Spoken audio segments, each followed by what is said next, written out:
That's a fact. That's a fact. But what happened to people is they stand there beating on the door.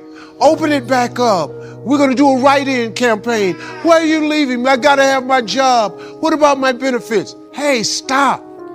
The door is closed for a reason.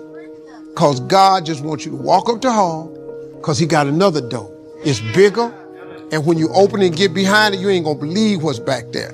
But you will never get to it if you stand in front of that door crying. Please open it back up.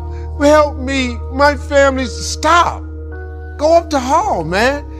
These people that close doors in your face, they ain't the only door. They ain't the only door. God is the creator of all doors, man. I'm going to just go see what else he got for me. I don't even worry about that. Here's another one. Don't put all your eggs in one basket. Oh, this is a very dangerous one, young people, because now, don't put all your eggs in one basket. Well, that would depend on what your basket is made of, wouldn't it? If you got it in the right basket, you got to put all your eggs in one basket. How else you gonna make it? Success is an all-out assault.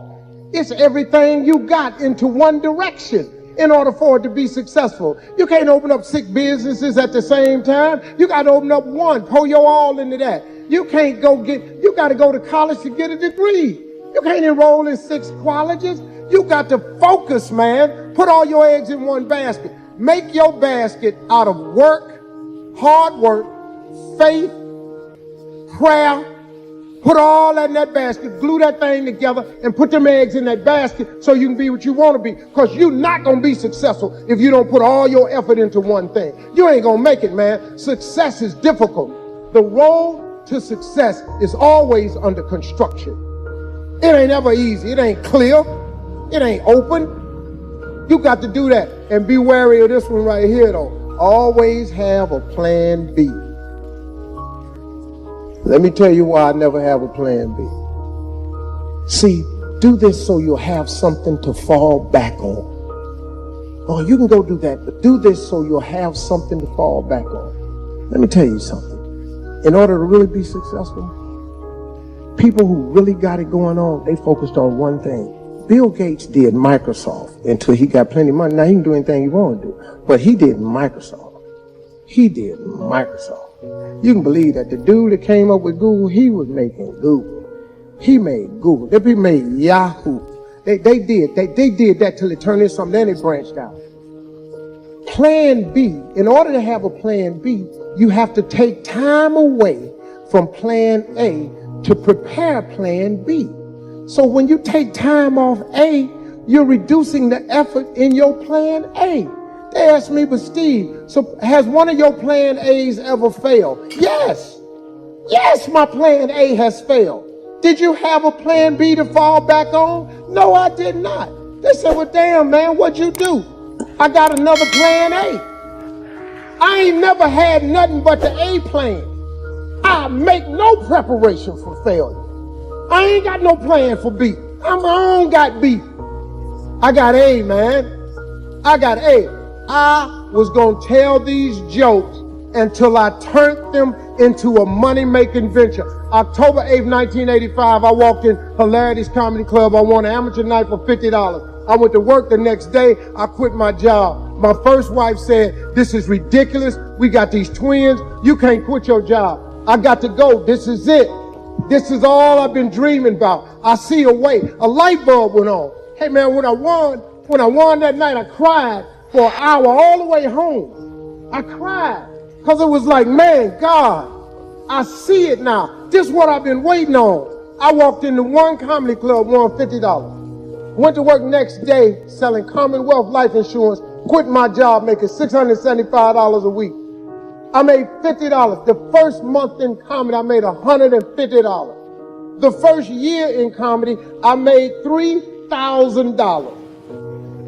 My wife left me. I saw that coming. I said, her and her mama, they made that joint decision together that every time I used to drive home, you ain't gonna ever be nothing. It took me years. I lost everything. I became homeless. I lived in a car for 3 years. Lord have mercy. I just kept that plan A. I kept that plan A, man. I told these jokes. I took a gig for $125, $250. I drove 14 hours to make $175. Gas was way cheaper back then, so it made sense. I go out there and do the gig, man, sent whatever money I could home, so now I'm homeless, I can't do nothing. 3 years I lived in a car. Had an occasional hotel every now and then, but 3 years I lived in a car. You know what I kept doing? I kept telling them jokes. When my family members would catch me, Steve, come on home. I call home, ask for money. Steve, come home, get a real job. I said, no, I'm gonna stay with it. I'm gonna be all right. Can you wire me $50? Can you wire me $75? My brother said, don't ever call me no more, ask me for no more money. I ain't got nothing for you. You need to be a man and come home and get a real job. So I couldn't call nobody no more for help because they said they wasn't gonna help. So cool, I stayed out there. Look at me. And I ain't bragging. Look how God do. God is amazing. If you keep the faith in the things that you cannot see, God got something for you. I ain't see this. I didn't see this when I was living in the car. I ain't see none of this.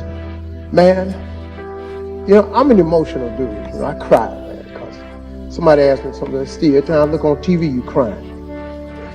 Let me tell you something. If you knew my trip, you cry too. Matter of fact, every time you see me, your ass all just bust out crying. But I kept the faith. I relied on God's grace. I kept that plan A, and I'm standing here today. And I say to everybody, if you learn those principles of success, I don't care where your life is today, the life you got planned for yourself, the one God got mapped out, way better than the one you got planned for yourself.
Yeah.